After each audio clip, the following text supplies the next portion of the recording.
Drague une anglophone de Concordia. Sur moi, elle a un kick. Je lui parle en franglais avec l'accent qui agace la... Yo, qu'est-ce qui se passe? Nouvel épisode de Mauvaise Langue. Aujourd'hui, je reçois encore une fois un artiste exceptionnel. Un artiste qui a son univers particulier, qui est en train de construire peu à peu avec l'aide de collaborateurs de longue date.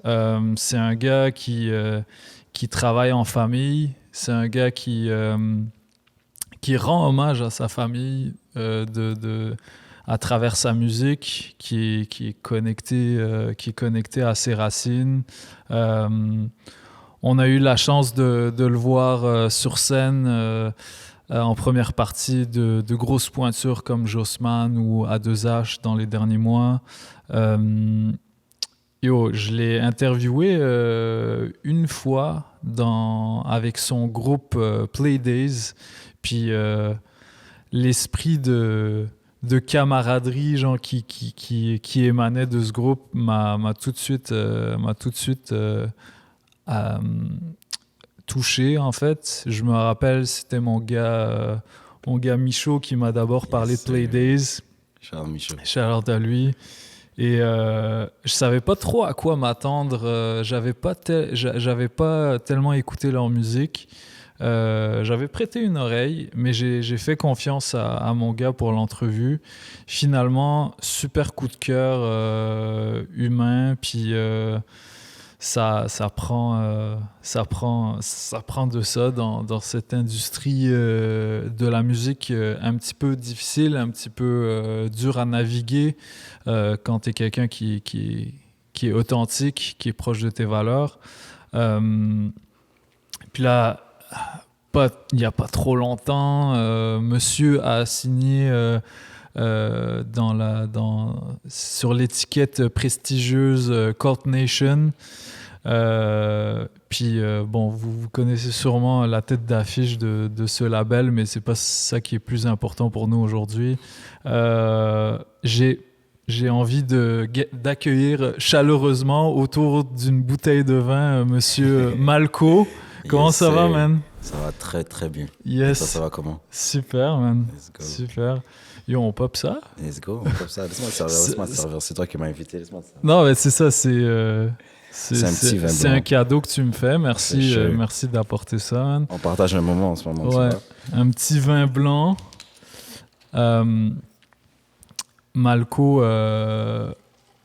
Malco, c'est un gars multifacette qui a dont on n'a pas encore vu tout ce qu'il est capable de faire. Je sens que dans ta musique, il y a quelque chose de à la fois très éclectique, mais tu restes toi-même sur toutes les chansons. Tu as une façon d'écrire bien à toi. Fait que je me demandais, c'était quoi ton premier rapport plus qu'au rap, à l'écriture? Parce que tu dis, t'es très vulnérable sur tes chansons. Ouais. On apprend vraiment à te connaître si on prête attention aux paroles. Yeah. Fait que, est-ce que tu peux me parler de c'est quoi ton premier rapport à l'écriture, puis comment ça t'a accompagné durant ta vie? En vrai, j'ai commencé à écrire très jeune un peu. J'ai toujours aimé la poésie, j'ai toujours aimé lire. Je suis quelqu'un qui adore lire des livres en général. Oh, yes. Que ce soit des romans. J'ai commencé avec des mangas, évidemment. Yes. Ça, je me suis intéressé à la science-fiction avec des romans. Et puis, j'ai toujours aimé comment, surtout en français, la tournure de phrases, comment les mots sont, les métaphores, comment juste la langue est utilisée. Je trouve que ça, c'est super. Et puis, à un moment, j'ai voulu essayer. Et puis, j'écrivais souvent des poèmes, que ce soit pour... Dis-moi si ça t'est déjà arrivé, mais comme si t'écris une lettre à ta première crush, genre. Puis comme, moi j'étais un gars, j'étais un poétique, genre. Je je laissais... Moi, j'ai toujours eu envie, mais j'avais pas les guts. Toi, t'avais les guts de le faire, c'est nice. Moi, j'étais en mode comme si je laissais dans son casier, tu vois, là, comme... Oui. Avec une coche, et soit tu coches oui ou non, si comme tu veux sortir avec moi, quoi que ce soit. Yes. Mais j'écrivais un poème, non. OK. Et puis, mais plus le temps avançait, et puis je me suis dit, je voulais utiliser un peu l'écriture pour me délivrer un peu de ce que j'avais sur le cœur, parce que je suis pas quelqu'un qui parle trop, qui m'exprime j'ai un peu du mal à m'exprimer, je pense, par rapport à mes émotions. Mais lorsque je l'écris, c'est beaucoup plus facile pour moi de juste me délivrer et juste enlever le poids que j'ai sur mes épaules. J'ai commencé comme ça et ensuite avec des mélodies et puis c'est comme ça. La mélodie, ça comment parce que c'est pas si évident qu'on pense là d'incorporer de la mélodie dans l'écriture. Il y a des gens qui les rappeurs croient que c'est facile, mais comme chez les chanteurs de d'autres styles de musique, c'est la mélodie est écrite en même temps que les paroles, tu sais. Ouais. Fait que comment ça a été quoi est-ce que tu as commencé par le rap pur et simple avant de rajouter de la mélodie? Ça a été quoi ton processus? En vrai, j'ai commencé à faire de l'afro en vrai. Le premier style de musique que j'ai fait, c'était de l'afro à cause de mon grand frère, Jean Bonny d'ailleurs. Charles Jean Bonny. C'est lui qui faisait de l'afro. Puis un peu, je voulais le copier en vrai. Tu vois. C'est un peu comme ça. Toutes les histoires de comme musicien, c'est souvent comme j'avais cette idole-là que je voulais copier ou être meilleur que lui. Donc je commençais à juste, you know. Je faisais de l'afro. Donc déjà dans l'afro, c'est que des mélodies en vrai. Ouais. Donc j'ai commencé avec les mélodies sur de l'afro. Ensuite, j'ai rencontré mes gars avec qui je travaille et tout. Et puis là, j'en ai allé dans le rap. Mais vu que j'ai commencé avec les mélodies, pour moi, ça a toujours été un peu plus facile. L'écriture avec des mélodies parce que je copiais déjà des artistes que j'écoutais et mon frère aussi. Donc. Puis lui, c'est que des mélodies. Ce gars-là, c'est un mélomane. Genre, il est fou, il est crazy. Mais c'était quels artistes Que par j'écoutais? exemple? Ouais. Qui t'inspiraient en tout cas? Yo, c'est peut-être crazy, bro, mais au début, j'ai commencé à écouter la musique tard, right? J'ai commencé à écouter de la musique à comme 13 ans, genre. OK. Ou est-ce que c'est moi qui faisais l'effort d'aller chercher ce que moi j'aimais? Sinon, ça se jouait dans la radio ou comme, je sais pas, je marchais, j'entendais de la musique puis j'écoutais ça, genre. Mais des artistes qui m'ont influencé, vraiment, c'est comme Lil Wayne au début. Mais j'écoutais encore Lil Wayne quand même tard, comme 2014, genre. OK. La grande époque de Lil Wayne. Exactement, exactement. Avec une chanson qui m'a matrixé, Drop the World, avec Eminem. Ouais. J'écoutais ça sur ma PSP. Bro, je revenais de l'école, j'avais mes écouteurs, je commençais. Sur ta PSP, oh my god, man, ça ramène des souvenirs, ça. Sur ma PSP, j'avais un autre groupe crazy, LMFAO. J'écoutais LMFAO back to back, je connaissais toutes leurs chansons. T'as quel âge? J'ai 23. Ok, t'as 23, damn. C'est pour ça que j'avais quel âge, bro? J'imaginais que t'avais autour de cet âge-là, mais ça, c'est les mêmes références que moi, et puis moi, j'ai 28 ans, là. Ben ouais, mais j'ai aussi... Attends, qu'est-ce que toi t'écoutais? En revenant de l'école, par exemple, en secondaire 2. Secondaire 2, c'était pas mal ça, man. C'était Lil Wayne, c'était tout le Young Money era, Walk of Like a Flame, Brick Squad, à ce moment-là, il était encore en équipe avec Gucci Mane. Que j'écoutais, ouais. J'écoutais aussi beaucoup de R&B à la Trey Songs. Ouh, yes. Comme Lloyd, Lloyd était avec Young Money back then. Exactement, ouais. c'était chaud ça. Bedrock, tu te rappelles de Bedrock? Ben oui, bro. Ça aussi, I can make you Bedrock, girl. Il y avait qui? Il y avait comme Nicki Minaj, Lil Wayne, Chris Brown? Non, il y avait un gars qui s'appelait Lil Twist, quelque chose de même. Tu sais, le gars qui avait genre une crête, genre. Oui. Je sais quelle vidéo sur mon PC, je m'en rappelle. Bro. En même temps que j'ai découvert comme Kanye West avec Kanye, Power, je pense. Ouais. Un truc comme ça. Mais ouais, c'est à ce moment-là que je tombe vraiment en amour avec la musique, de la musique. Mais je voulais pas m'essayer encore parce que dans ce temps-là, mon frère faisait de la musique et j'étais tellement émerveillé par ce qu'il faisait. J'étais son plus gros supporter, une shit. Mais et en afro? En afro, j'écoutais pas trop que ça, en vrai. Ok, c'était juste la vibe. Wizkid. Ok, yeah. Wizkid, il a une grosse carrière, là. T'es déjà là. Un groupe qui s'appelle P-Squares, je pense. Ah ouais, je connais. Collabo. Ouais. j'écoutais ça. Mais j'écoutais pas tant que ça. J'écoutais peut-être plus de dancehall à la Vybz Kartel. Ouais, des grands comme ça, mais encore une fois, c'est pas moi qui allais chercher, genre. Je connaissais 4-5 classiques que je mettais en repeat, genre. Mais après ça, ouais, j'écoutais vraiment les gros icônes du rap, dancehall, un peu d'afro, mais pas encore, genre. C'est vraiment mon frère qui m'a initié à ça. En fait, mes deux amis, bons amis, à qui je donne un shout d'ailleurs, Kofi et Bismarck, qui m'ont initié à l'afro un peu plus tard, 2 ans plus tard à peu près. Puis c'est là que je me suis intéressé un peu plus sérieusement. Ok. Puis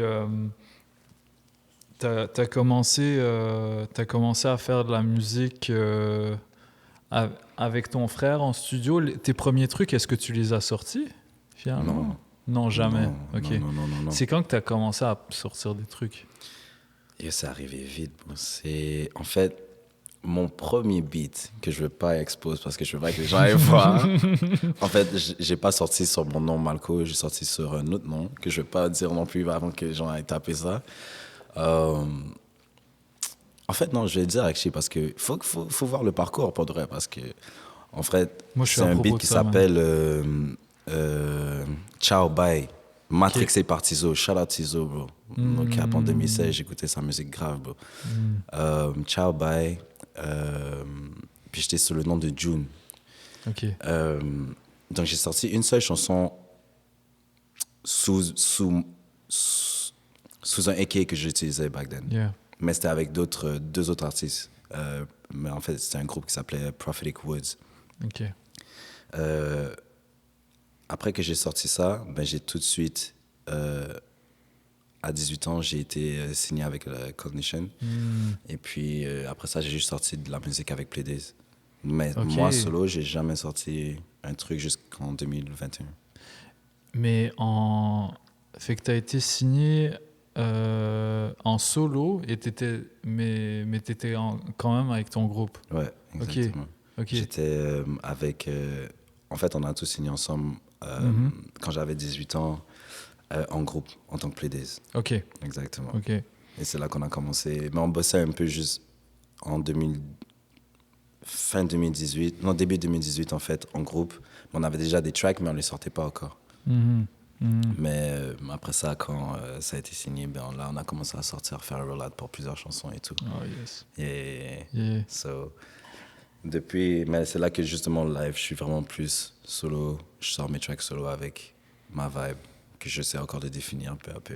Mais les gars de Playdays sont quand même là. Toujours, c'est la famille. Ils sont avec toi, man, sont derrière. Yes, Playdays, parle-moi de c'est quoi le...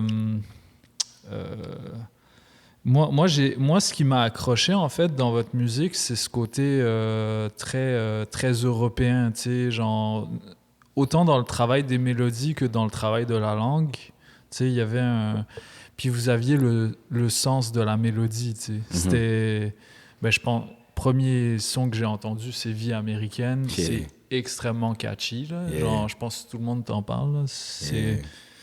Puis ça fait encore partie de votre setlist quand vous faites des shows ensemble. Sur la dernière chanson, toujours. Fait que ça a été... comment est-ce que vous avez défini un peu votre son à vous? Parce que j'ai l'impression qu'il y a un son Playdays, genre. Il y a un univers. Déjà, c'est des longues nuits au studio, en vrai. On était des studio rats, bro. Oh, yes. J'allais au cégep. Mais en fait, on s'est tous rencontrés au cégep, mais à des moments différents. Juste pour être clair, donc il y a... on est 5 dans Playdays. Il y a Jesse, Astro, Apollo, William et moi. Et puis, moi, je suis le plus jeune. Les gars ont 2 ans ou 3 ans de plus que moi. 2 ans. Et puis, moi, quand j'arrivais au cégep, il y en a qui partaient. Mais la vie en fait en sorte qu'on se retrouve à un moment dans un studio. On a commencé à faire de la musique ensemble, puis on était juste en train de créer tout ensemble, en fait. On restait dans le studio, on arrivait à 11, on repartait à 3 heures du matin, puis on essayait des trucs. On avait 3 compositeurs, Jesse, on a 3 compositeurs en fait, Jesse, Astro et William. Puis, déjà, les gars, ils composent quelque chose de différent. C'est très... il y avait beaucoup de sons futuristiques, même les drums, beaucoup de synthé. Le choix sonore est juste un peu... ressemble à ce que les Américains vont faire. Mais nous, comment on va poser, on est très matrixé par la culture française, européenne. Donc, on va poser avec peut-être un peu... Les paroles vont être un peu plus françaises, mais on est quand même matrixé par les Américains. Moi, celui qui m'a touché le plus, c'est Young Thug. Genre. Comment il utilise sa voix et tout. Donc, tu vas voir dans Vie américaine comment j'utilise ma voix. Je crie. En même temps, après ça, je prends ma voix plus grave. Tout ça, c'est inspiré d'artistes américains en général. Yeah. Donc, ouais, c'est à force d'être au studio, essayer des trucs. C'est de l'expérimentation pendant des heures. Ok. Yes, sir, pendant des heures. C'est beaucoup de maquettes pour peu de choses qui sortent au final. Yeah. Mais, puis on a Jesse justement, lui c'est un workaholic, tu vois ce que je veux dire. Donc lui, pour un son, il va faire 148 mix, genre. Il s'enlève pas de son ordinateur. Ce gars-là, c'est un geek, genre. Mais on est tous des geeks en vrai de la musique. C'est ce qu'on aime faire. Ouais, absolument. Yeah, so Absolument. c'est juste on essaye jusqu'à temps qu'on soit satisfait. Ok. Yes, Et comment est-ce que c'est volontaire que genre vos projets soient aussi courts avec toutes ces maquettes que vous faites, toutes ces idées qui émergent tout le temps? Avec Playdays? Avec Playdays, puis toi aussi en solo un petit peu. Je sens qu'il y a genre c'est vraiment less is more, là. Yeah. Comme vous concentrer l'attention, puis que ça marque. Puis, je pense que dans ce temps-là, avec Playdays, on voulait choisir les meilleures chansons, en vrai. Puis on voulait quand même qu'il y a que ça soit cohérent. Ouais. Donc on parlait de la vie américaine. Et c'était comment on était contre la matrice, un peu, on était contre. On voulait juste se révolter. On était tous à l'école, mais on était comme, fuck ce système, genre, l'argent, ça nous rend fous. Puis tout ça, on était des jeunes rêveurs, en vrai. Puis on a tout fait la tracklist un peu pour que ça fit cette esthétique, ce thème-là. Ok, ouais. Donc, vu que c'est sur cours, je pense qu'il y a juste... On a eu assez de chansons pour dire ce qu'on avait à dire à ce moment-là. Et puis aujourd'hui, je pense que moi, personnellement, je suis en train de prendre mon temps pour me découvrir et pour découvrir mon son, pour installer un personnage. Pas un personnage nécessairement, mais installer une facette de moi que je veux que les personnes voient peu à peu. Donc ça demande du temps et de la patience. Mais je pense qu'on va y arriver à un moment où est-ce que ça va être quelque chose de plus long, si Dieu le veut. Je sais pas. Et comment ça se fait que... parce que, tu sais, là, on pourrait croire que vu que tu es signé sur un label, tu as cette pression de productivité à tout prix, puis que tu dois genre, sortir quelque chose assez régulièrement, comme plus ou moins en grande quantité. C'est qu'est-ce que ça t'a appris, justement, l'expérience de travailler avec Cult Nation, puis dans ton éthique de travail, puis dans ta productivité? Parce que là, tu m'as dit, si je comprends bien, tu as été signé avec Playdays, mais aussi en solo en même temps? Exactement. Ouais, mais tu n'as pas sorti de musique en solo avant quelques années après. Exactement. Ça, c'est un luxe qu'il n'y a pas beaucoup d'artistes qui peuvent se permettre. Oui, si c'est un luxe ou bien si c'est... En fait, tu dois savoir où te situer un peu. Et c'est un peu ça ce que je fais. C'est que, comme tu dis, selon peut-être ta perspective, c'est un luxe, mais peut-être que selon la mienne, je vois tellement de très bons artistes montréalais qui sont en train de dead shit, ils sont solo. Et puis, ils créent une équipe autour d'eux, ils créent une esthétique autour d'eux. Que oui, ils n'ont pas de label, mais le fait qu'ils sont hands-on sur tout ce qu'ils font, moi, je trouve ça c'est un luxe. Donc, là, en ce moment, je suis en train de naviguer comment, justement, où me situer à travers ça. Parce que, comme tu as dit, à 18 ans, j'avais rien sorti, tu vois. Un peu, beaucoup de personnes sont comme, yo, toi, tu sors d'où, bro? T'es juste sorti là, la musique est de qualité. C'est comme, je t'ai pas vu grind pour arriver où est-ce que t'es. Ouais. Je suis comme, yeah, c'est facts, bro. Mais c'était dans les. T'as pas vu le travail que j'ai fait parce que j'ai pas mis dehors, mais, bro, like, je travaille très, très, très, très fort. Mais c'est juste que j'ai pas pu le sortir en indépendant, peut-être. Mais. Mais t'es content que ce soit genre, tu sortes juste la qualité en fait, Bien sûr. le meilleur de ce que t'as fait en fait. Bien Parce que sûr. ça c'est, j'en parlais avec Young Rose, tu sais, ça c'est, il y a plein de stratégies, comme dans une vie d'artiste, il y a plein de stratégies qui se valent en fait. Yeah. Tu sais, Yeah. il y a des gens qui sont du genre à sortir 1000 projets, même sortir les pires verses qu'ils ont fait, juste histoire d'avoir comme un catalogue, tu sais. Yeah. Puis il y a d'autres artistes qui, eux, vont peut-être faire moins d'argent sur le court terme, mais vont vraiment plus marquer l'histoire de la musique, marquer les consciences, parce qu'ils sortent un album par je sais pas combien d'années, Yeah. puis ce qui sortent, c'est genre à chaque fois c'est un classique, genre, tu sais. Kendrick est un exemple parfait de ça, justement. 100%. Tu 100%. sais. Fait que c'est ça, moi j'ai l'impression que on va chercher ça chez toi, là, Yeah, à travers ce 100%. label. Là. Yeah. Ah ben, c'est aussi mon choix, je pense aussi. Ok. En fait, Ouais. c'est mon choix parce que je prends vraiment du temps sur ma musique, malgré que je suis très productif en studio. Je prends vraiment de la musique comme c'est relativement facile pour moi. Donc, mais c'est juste prendre les bonnes décisions pour que ça, il y ait une cohérence entre mon art et ma personne et mon message que je veux laisser dans ce monde avec mon art. Donc, mais en même temps, moi, je suis un fanatique du rap. Donc là, tu me parlais justement de ceux qui ont un catalogue et que c'est pas nécessairement, mais pas que c'est pas la qualité, parce que la qualité c'est subjectif, tu vois. Mais je vais reparler sur de Young Thug, mais moi j'ai commencé à écouter Young Thug en 2015.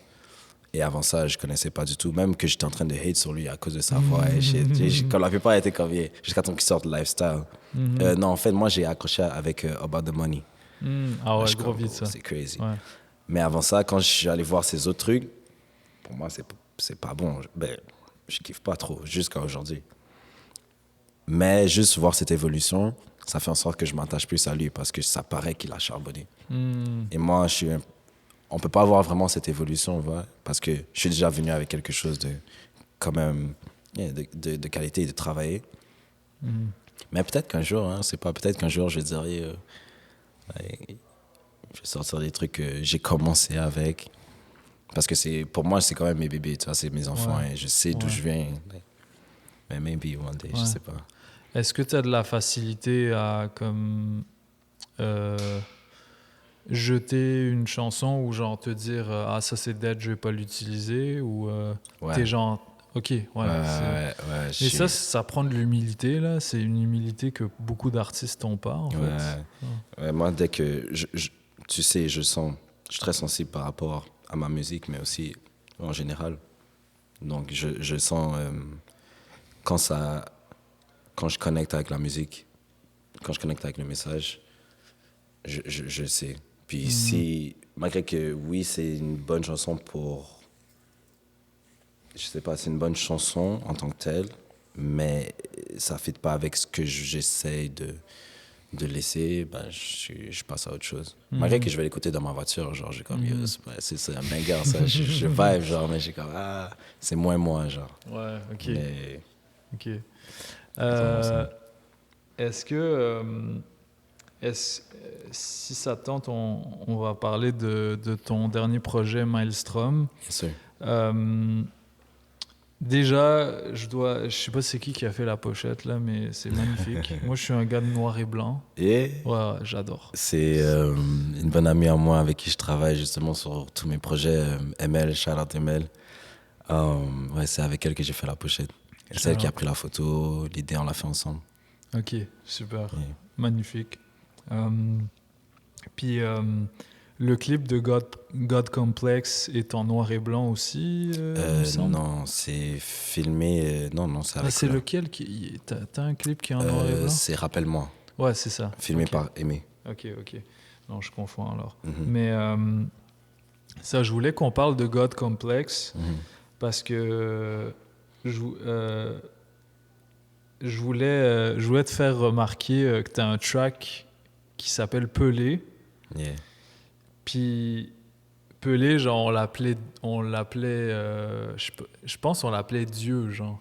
Comme on l'appelait genre C'est Oreille. Oreille, c'est genre Olé, son... le roi. Ouais, Le c'est roi. ça, on l'appelait roi. Fait qu'il y avait Yeah, comme yeah, yeah. le côté, genre, le côté, tu sais, magnifique, genre, tu sais, c'est Ouais, majestueux. considéré comme, genre, le plus grand joueur de football de Fischer. toute l'histoire. Fischer, Puis, grandiose. fait que t'as deux tracks qui réfèrent à, justement, ce côté grandiose, tu À sais. 100%, c'est ce qu'on vise. Ouais. C'est ce qu'on vise. Mais c'est ça, le complexe de Dieu dont tu parles, il intervient quand, tu sais, dans ton processus? Est-ce que c'est quelque chose que tu essayes de déconstruire? Tu essayes de l'assumer? Ouais, je pense que comment je l'interprète, c'est vraiment, en fait, dans God Complex, c'est la première ligne qui explique un peu, ce sentiment, genre. Donc, je suis armé de ce God Complex pour l'enfant tout en moi qui s'inquiète. Donc, OK. c'est ce truc-là que j'ai appris à mettre en tant que personne pour protéger celui que j'étais. Genre. Ouais. Et puis, c'est un truc que j'essaie d'assumer parce que c'est ce qui me fait moi aujourd'hui. C'est ce qui fait en sorte que je sois aussi confiant de moi-même et que j'ai une bonne estime de soi et tout ça. Donc, c'est quelque chose que j'essaie d'assumer. Il ne faut pas penser que je me pense comme si j'étais Dieu ou something. Non. C'est juste comment c'est formulé. Encore une fois, c'est une métaphore pour dire que voilà, j'ai une bonne estime de soi. Mais ouais, c'est quelque chose que j'essaie d'assumer et que je pense que je souhaite à tout le monde, en vrai, d'être bien avec soi-même et d'avoir confiance en soi et juste croire en tes projets and shit. So, yeah. Mais bien vu, Pelé, j'avais pas remarqué en vrai. En vrai, Pelé, c'était comme en mode on était juste en train de chill et tout. Et puis c'est né comme ça, mais yeah, t'as raison. Mais c'est pas Mais votre ça- génération de footballeurs en plus. Non. Mais je pense que c'est une figure historique là. Fait chier. Est-ce que tu as vu le documentaire Non. Je pense qu'il y a un documentaire sur Non, Netflix. pas encore, mais je vais voir. Comme le documentaire de Bob Marley aussi que je veux voir, mais j'ai pas eu le temps. Yeah. Pas encore. Tu l'as vu, toi? Non, mais j'ai vu même qu'ils vont sortir un biopic de Bob Marley bientôt. real? Ouais, Je j'ai vu j'étais au cinéma, je regardais Killers of the Flower Moon, puis ça c'est insane. Hein. Sur 10, combien? Moi, je suis sur une application de fans de cinéma. Ok. C'est un réseau social qui s'appelle Letterboxd. Ok, ouais. Puis en gros, c'est comme c'est un réseau social pour les cinéphiles. Puis tu peux genre répertorier tous les films que tu as vus. Ok. Moi, j'ai mis 4 étoiles et demie sur 5. Genre, c'est... Ouais, j'aurais donné 4. Mais Mais genre, Scorsese, à son âge, en fin de carrière, il arrive à faire quelque chose d'aussi il est puissant. puissant. C'est quand même incroyable. Genre. Je suis d'accord. Fait que, ouais, moi, j'ai kiffé à fond, là. Yeah, for sure. Mais ouais, c'est ça. Pelé, genre, je me demandais, c'était quoi qu'est-ce que ça représentait pour un gars de ta génération, par exemple? Pelé... Pelé, c'est comme si je considère comme moi, c'est un crazy, mais mon grand-père un peu. C'est-à-dire que il a influencé mon père qui m'a influencé pour l'amour du foot. Ah, yeah. Donc, il a donné cet amour-là, comme plusieurs déjà. En fait, il a donné l'amour du foot aux anciens, tu vois. Et puis, mais les anciens, quand je dis les anciens, c'est comme mon père, mec. Ouais. Et puis, donc, c'est utmost respect for him. And j'aime aussi tout ce qu'il représente parce que c'était un des premiers blacks à jouer au foot, déjà. Et puis, il vient du Brésil, donc je m'identifie à lui. Et puis, j'ai toujours une fixation aussi, une admiration pour le Brésil aussi. Donc, c'est juste naturel pour moi de faire une track qui s'appelle Pelé, qui rend hommage à paix à son âme, à Pelé, qui a juste donné son amour du foot, mais aussi a donné son amour sous tellement d'autres. Même lui, il ne sait pas qu'il a inspiré d'autres personnes dans d'autres sports ou dans d'autres arts. Donc, pour moi, je pense que c'est incroyable. Il n'a pas fait de la politique en plus? Si oui, tu m'apprends quelque chose. Je pense qu'il a fait de la politique. Ouais. Au Brésil? Ouais. Wow. Il me semble que Il faut que je check un documentaire à propos de lui. Moi aussi, ça m'intéresse. Je suis pas un fan de foot dans la vie, mais c'est comme je suis un fan de rap. Yeah. Genre, ça m'intéresse genre de comprendre ce qui a influencé les artistes, puis comment ça les a accompagnés là, parce que c'est tellement présent. Là. Yeah.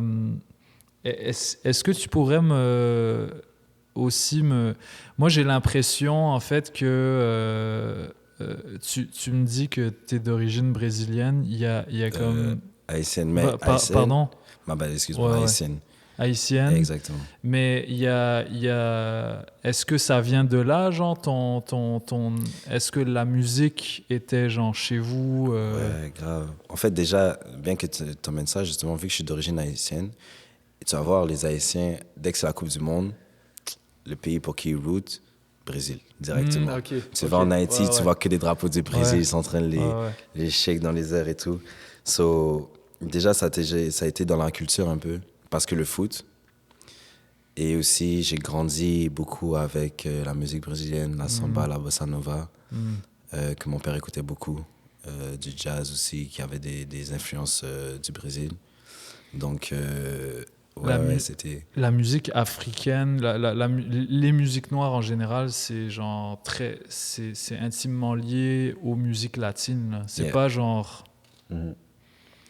C'est pas déconnecté, là. Du tout. Et mon père écoutait aussi beaucoup... En fait, mon père, c'est un salsero, comme on dirait. Donc, salsero, c'est quelqu'un qui danse très bien la salsa. Maître de salsa, on pourrait dire. Donc, la salsa, merengue, bachata...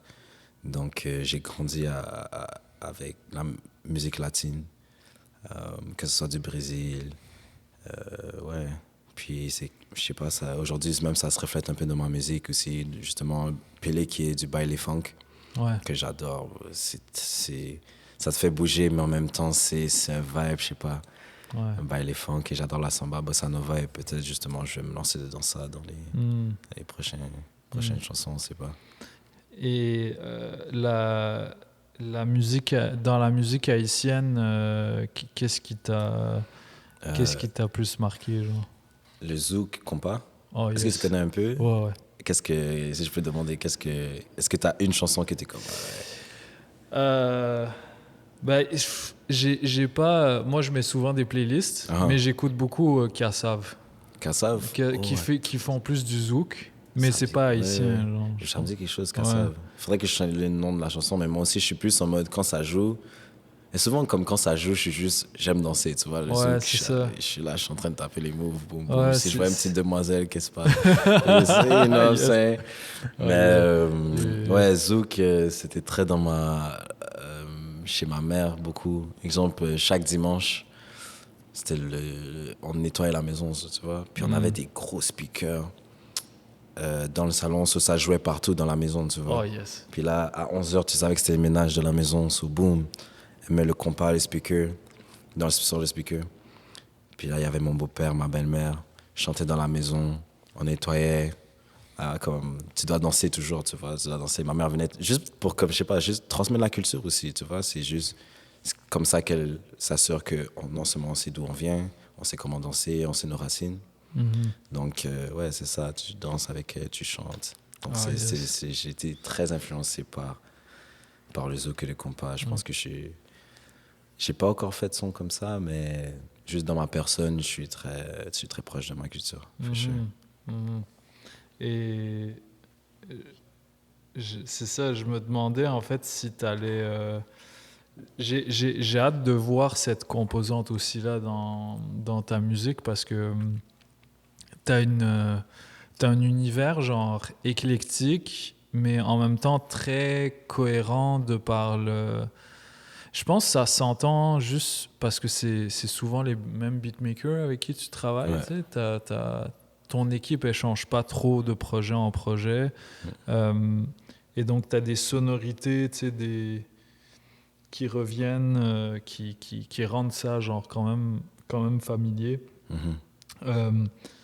Fait que je me demandais, en fait, plus particulièrement, si tu pouvais nous parler de deux gars qui sont très proches de toi. Je pense à Willy Wonder, là, qui est un des gars de Playdays.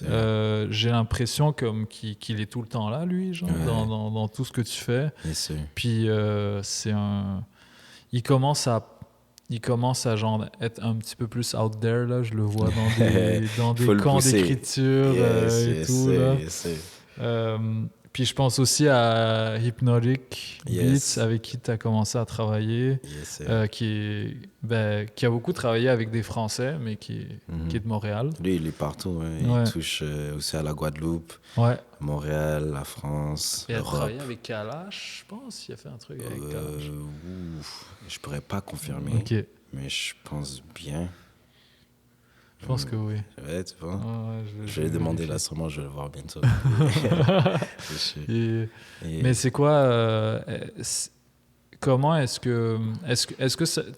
que ça t'arrive en fait d'être genre one-on-one avec des beatmakers puis de travailler comme ça, ou c'est plus en groupe, genre? C'est souvent one-on-one. Souvent one-on-one. Je travaille beaucoup avec Willy Wonder. Yep. Et puis lui et moi, on s'isole dans un studio et puis on fait juste plein de maquettes, 2, 3. Et on a juste une façon très particulière de travailler. Moi et lui, on fait tout ensemble, en vrai. C'est-à-dire la compo, l'écriture, la prod. Puis même avec tout autre beatmaker, c'est souvent one-on-one. J'aime pas être trop de personnes dans un studio, en vrai. Parce que ça dérape souvent, on est là, on parle de la vie et tout. Which is normal, you know. Ouais. Pour l'inspiration, mais... Yeah, exactement, pour l'inspiration. Quand tu veux travailler, yes. C'est un peu plus compliqué. Et je suis très discipliné par rapport à mon travail. J'aime que ça... On est là pour faire de la musique, mais pas en mode on est stressé, genre. Mais juste on sait qu'on est là dans le studio. On peut échanger des blagues et tout, mais quand même, il faut faire du son. Donc, mais ouais, c'est ça. Hypno, Willy Wonder. On est toujours proche avec JC et Astro, tu sais, c'est la famille. Mais ouais, j'ai travaillé aussi avec The Hills. Mais ouais, je suis pas seulement fermé à ceux avec qui je travaille en ce moment, mais c'est juste avec eux que ça flow le plus. Je dirais ça comme ça.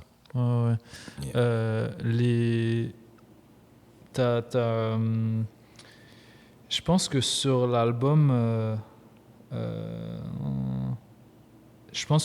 tu parles 2 fois de ta mère, sur 2 tracks différentes. Et je pense que sur tous les tracks, sûrement, je dis ma mère à un moment. Pas Pélédo, mais ouais.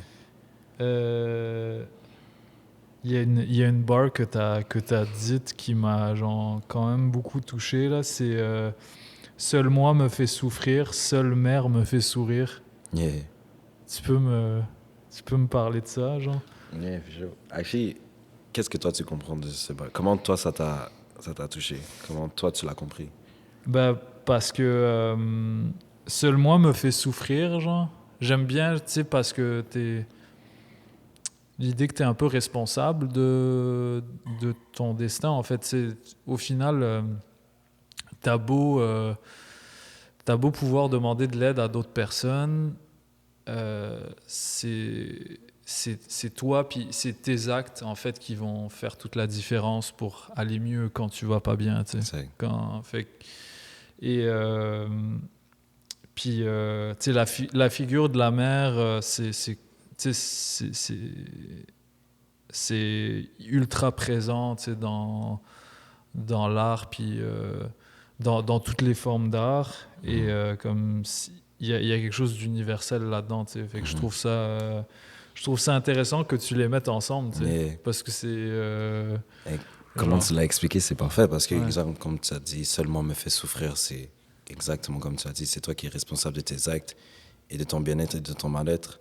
Et ensuite, pourquoi j'ai dit ça, une mère me fait souffrir, c'est que, en fait, comme tu as dit, dans plusieurs cultures, ou même en vrai, je pense que toute personne est comme ça, on a tous cet amour pur.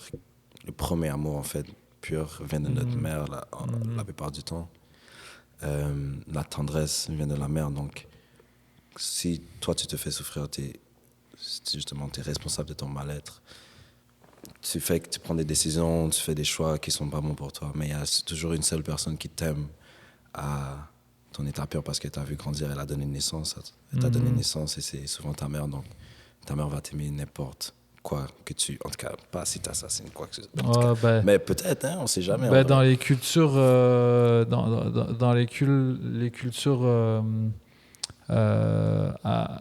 africaines, caribéennes, orientales, on a ce rapport-là aux parents, mais c'est pas le cas de tout le monde, genre. Exactement. Mais c'est justement, seulement ma mère qui peut attendrir mon cœur parce que je sais qu'elle m'aime inconditionnellement. Mais c'est ça, donc j'extrapose ces deux phrases parce que c'est un peu la douleur, mais ensuite le bien-être qui est seulement tiré, que ma mère me donne en fait. Et est-ce que tu pourrais justement me parler de comment c'est pour genre des parents d'origine haïtienne, puis moi je pense à n'importe quelle famille issue de l'immigration en fait, comment c'est d'avoir un enfant qui fait le choix de poursuivre une carrière dans la musique au risque que ça marche pas tout de suite, puis que ce soit genre précaire pendant un moment. Ça a été quoi genre comme expérience en fait est-ce que tu as dû convaincre tes parents que c'était la bonne j'ai dû déjà j'étais très studieux déjà, donc ma mère voulait que je reste à l'école parce que j'avais des bonnes notes et tout ça. Je ne vais pas dire que j'étais un bolé, mais si je mets ma tête à quelque chose, je vais réussir. Je suis très compétitif dans ce sens-là. Donc, elle voulait que je reste à l'école, mais à un moment, j'étais down pour la musique, tu vois. Donc, pour ma mère, vu que j'habitais avec ma mère et mon père était au Costa Rica, pour ma mère, j'étais vraiment en mode, OK, à 18 ans, j'étais comme, OK, je dois faire le choix. Soit je continue les études, mais pour qui? Pour moi ou pour ma mère? La réponse est évidente, ma mère. Malgré j'ai tellement d'amour pour elle, mais je ne peux pas vivre une vie que ma mère a décidé pour moi. En fait, je pense que j'ai dit dans une chanson, je ne veux pas vivre la vie que ma mère aurait voulu vivre et qu'elle essaie de projeter ce qu'elle aurait voulu vivre ou ce qu'elle aurait voulu devenir sur moi. Donc, une fois... j'étais en train de cogiter dans ma chambre, justement, je faisais du son, et là, je suis comme, OK, non, il faut que je lui dise que vague sur l'école, c'est pas que c'est pas fait pour moi, mais je suis comme, et je vais faire la musique, you know. Je suis allé dans sa chambre, et j'ai questionné. Moi, j'aime poser des questions parce que c'est comme ça qu'on a une conversation, encore une fois. So, je suis comme, moi, je connais pas vraiment tant de choses sur toi, vraiment, comme à part que tu m'as élevé, que je connais la personne que tu aimes en ce moment, et je connais où tu travailles et tout ça, mais qu'est-ce qui a fait en sorte que tu es la personne qui est devant moi aujourd'hui? À mon âge, qu'est-ce que tu faisais? À mon âge, c'était quoi tes plans? Tu as voyagé? Où est-ce que tu es allé? Qu'est-ce que tu as appris? Genre? So, j'ai voulu savoir qui elle était pour qu'elle ensuite, elle sache ce que je veux devenir. Donc, j'en ai appris beaucoup. Et ça, je conseille ça à tout le monde. Asseyez-vous avec vos parents, demandez-leur d'où ils viennent, c'est quoi leur passé, c'était quoi leurs défis, and shit. Vous allez en apprendre sur vous-même et sur eux aussi. Donc, une fois que je sais d'où elle venait, je sais aussi d'où je viens. Donc, je vais expliquer mon plan avec ma musique après ça. Et expliquer que c'est fait pour moi, je pense bien. Et ce que je veux devenir. Et puis, elle peut pas refuter ça parce que je sais où je vais. J'étais tellement confiant. J'ai dit, elle est comme, fais ce que tu as à faire. OK. Et depuis, Ça l'a convaincu. ça l'a convaincu, for sure. OK. Yeah. Je pense peut-être que ce qui a fait la différence, c'est que tu as parlé d'adulte en adulte, en fait. Exact. Comme quand on prend le temps de... Moi, c'est une expérience que j'ai eue avec ma mère aussi assez Parle-moi, récemment. Là. Je suis dans de savoir comment ça c'est- s'est passé pour toi. Ben, comme... C'était pas de lui... L'objectif, c'était pas tellement de la convaincre que j'allais poursuivre le parcours que je voulais poursuivre.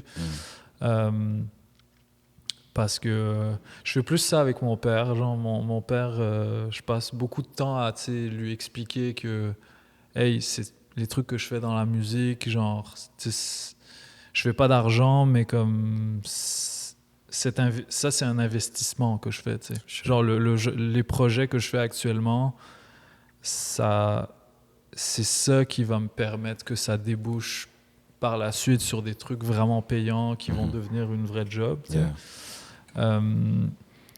Mais avec ma mère, je pense merci man.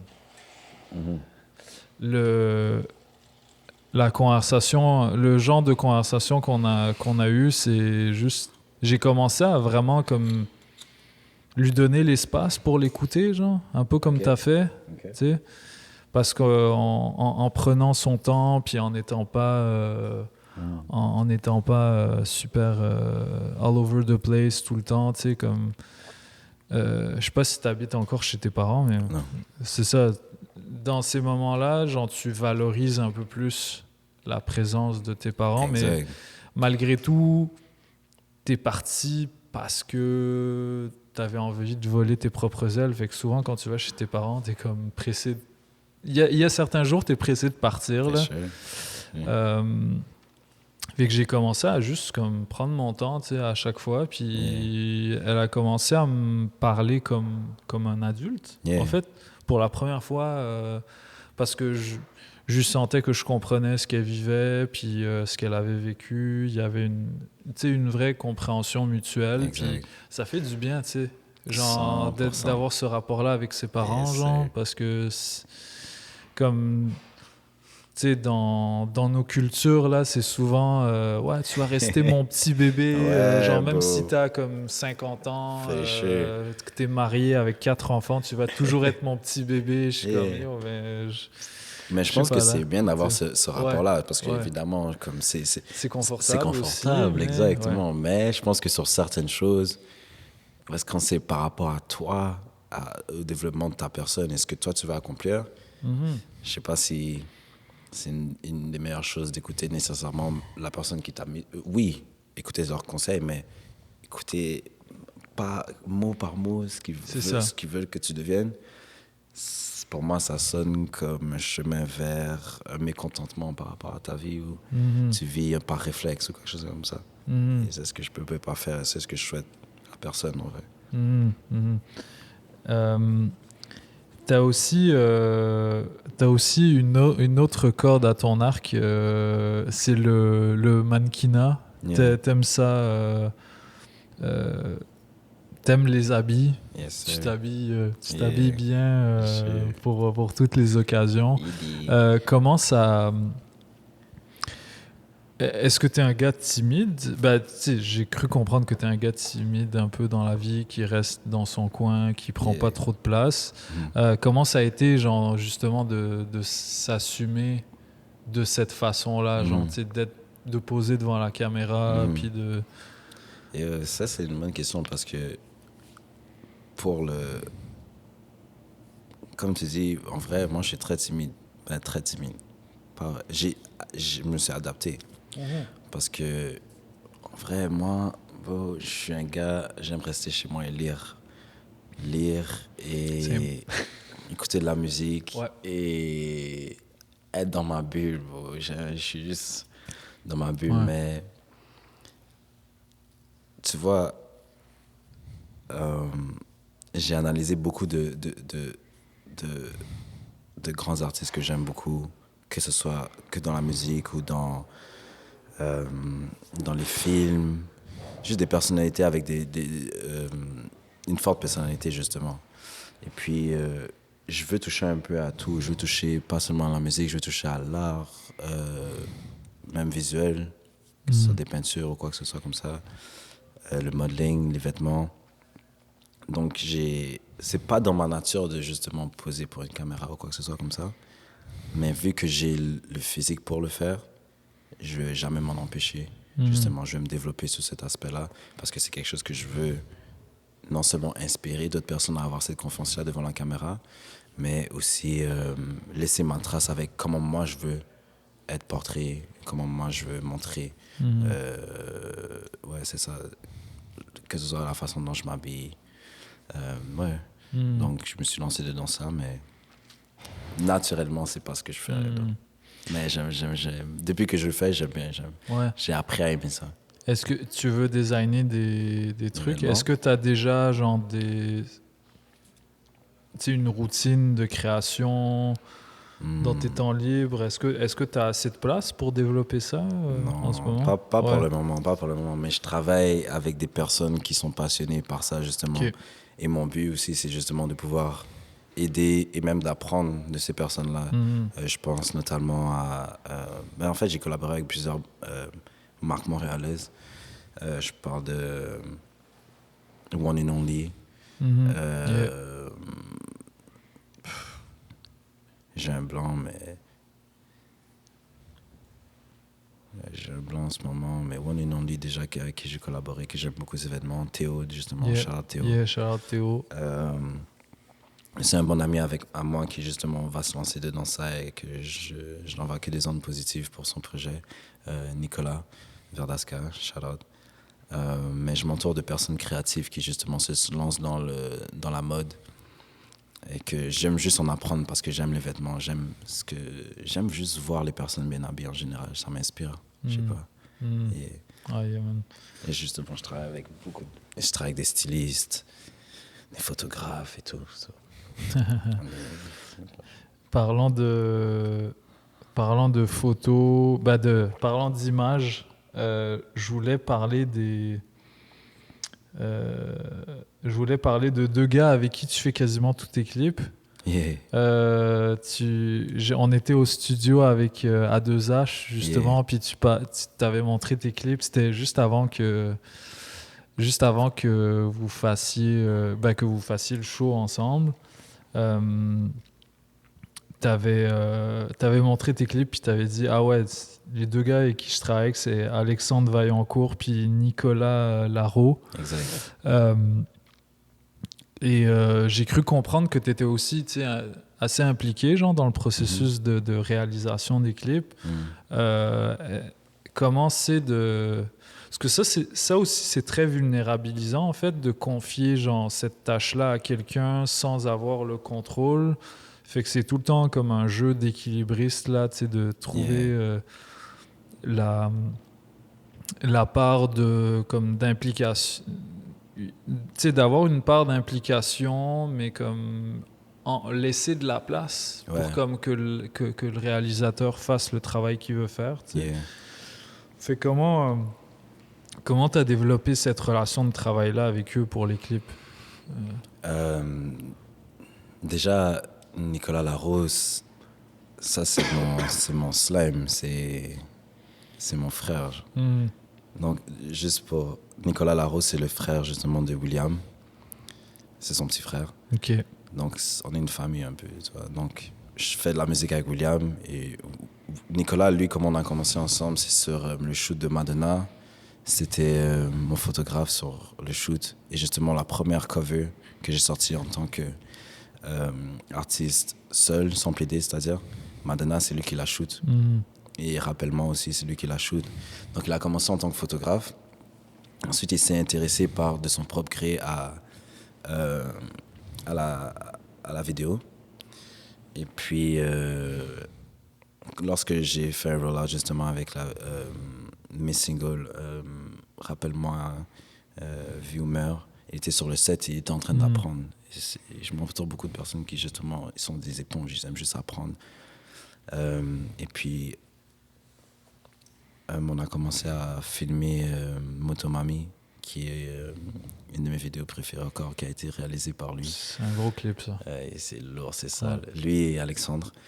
Mais lorsque ça vient à ma participation justement pour réaliser le clip, en fait, je lui fais vraiment confiance. Pourquoi? Parce que il y a trop de nuits où est-ce que moi et lui, on est là, juste on chill, bro. On chill, bro. And like, je le connais, il me connaît. Donc, je peux littéralement être comme Steve Wonder, juste là, fermer mes yeux et je sais qu'il va venir avec quelque chose que je sais que je vais kiffer. Parce que il sait comment je veux communiquer ce que j'ai à dire. Et il sait c'est quoi mes skills aussi, parce que n'empêche que oui, il veut faire un clip à sa manière, mais il sait comment me mettre en valeur, parce que n'empêche, c'est moi l'artiste, c'est moi le produit un peu. Et je dois envoûter les personnes à écouter la musique, tu vois. Donc il sait comment m'utiliser, où me mettre pour que ça a l'air cool, ça a l'air nice. Tu as envie de cliquer dessus ou quoi que ce soit comme ça. Donc on est rendu à ce point-là où est-ce que, exemple, comment on va faire un clip? Je vais être comme, OK, on doit clipper, exemple, God Complex. On va avoir une conversation comme on est en train d'avoir live, puis il va me demander des questions. Il est comme, OK, qu'est-ce que tu veux dire par God Complex et tout et tout. Je dis, ah ouais, c'est par rapport à l'enfant tout en moi et tout et tout. Il est comme, OK, donc c'est quelque chose d'introspectif. Il est comme, yeah. Là, il note. Il note dans son mind, c'est un génie ce gars-là. Il va noter, il est comme, OK, bet. Puis après ça, il va venir, il est comme 2 jours plus tard, il est comme, yo, Malcobo, check ça. Il m'envoie un link. J'ouvre le link, c'est comme une vidéo déjà comme préconçue avec des références et tout. Je check ça, je suis comme, Nico, c'est exactement ça. J'ai pas besoin de faire trop de trucs. Et comme les gars me connaissent tellement que je suis en mode, bro, like, on s'assoit, on parle, ils vont me revenir avec quelque chose, je suis comme, yeah, let's get it. Ah yo. Yeah, c'est comme on est connected, bro. Ah, ça c'est fou quand même. Lui et Alex, c'est des bons, puis c'est des génies, puis ils savent ce qu'ils font. Mais c'est aussi, ça part du fait que, mis à part l'art, moi et eux, on a tellement chill de fois qu'on se connaît très, très, très bien. Donc, j'ai pas besoin de forcer ou comme être là absolument. Ouais. Yeah. Yo, un shout-out à eux, man. Go, c'est des putains de génies. Nico là. et Alex, big love. Malco, je pense que tu dois filer bientôt, fait qu'on va se laisser sur cette question. C'est quoi la suite pour toi? Moi, j'ai envie de te voir plus sur scène. Yeah. Tu commences à peine à faire des scènes, puis tu as fait quelques belles premières parties, mais j'ai envie de te voir un petit peu plus. Yeah. Fait qu'est-ce qu'il y a des choses qui s'en viennent par rapport à ça? Puis en termes de musique, si tu as des choses que tu peux déjà annoncer. En termes de scène, on travaille sur quelque chose bientôt pour Montréal, parce que j'ai fait beaucoup de scènes à l'extérieur de Montréal. J'ai fait Gaspésie, Sherbrooke et tout, mais man, il n'y a rien comme Montréal. Il n'y a rien qui bat Montréal. Ouais. Je sais que tu es d'accord avec ça. La culture ici, il y a tant d'artistes avec qui je fuck et juste... Yeah, man, Montréal, on a something. So, on est en train de préparer quelque chose en termes de scène à Montréal. Nice. Dans les prochains mois. Je vais sûrement aller faire un tour à Paris, aller connecter avec des gens là-bas qui nous attendent justement. Ouais, t'es connecté avec Outre-Atlantique là. Yes, Ça, on en a sir. pas parlé, mais Yes, ouais, on sait que t'es là-bas. Yeah. Mon cousin. So, aller faire un tour à Paris, faire de la musique avec des personnes que je respecte et que j'écoute leur musique, bien sûr. Et en termes de musique, ça va prendre ça. On concocte, on est dans le studio en ce moment, on est dans le lab. Mais on va revenir avec des nouvelles vibes. Je vais faire la vraie musique, la bonne musique. Donc je peux pas mettre de date, je peux pas mettre quoi que ce soit, parce que, comme tu l'as bien dit, on est plutôt dans l'interview, mais tu disais comment, que ce soit en label ou pas, mais juste on est dans une ère où est-ce que il faut que tu produises, comme on te pousse à produire, on veut presser ton juice. Et comme on est tous rushés par le temps, mais bon, je peux pas être une autre de ces personnes-là. Donc, je vais seulement prendre mon temps par rapport à ce que je veux faire et ce que je veux mettre dans ce monde. Donc, yeah, man, je sais pas quand, je sais pas qu'est-ce que ça va être, mais on est dans ce studio, on s'amuse. Yes. C'est ça qu'il faut. Yes. Yo, Malco, merci beaucoup, man. On en a pas parlé, mais gros shout-out à Halo pour son EP Bad Jazz, très nice. Yes, sir. Puis à toute la team de Playdays. Shout out à Astro, JC, qui travaille de proche et de loin sur la musique. Shout out à Apollo aussi, qui m'a aidé à composer God Complex. Et d'ailleurs, Apollo qui est sorti Elevate et qui arrive avec du nouveau son bientôt. Ça va être chaud. Let's go. Et puis, yes. Yo, c'était Malco pour Mauvaise Langue. DJ White Sox. Peace out. Love.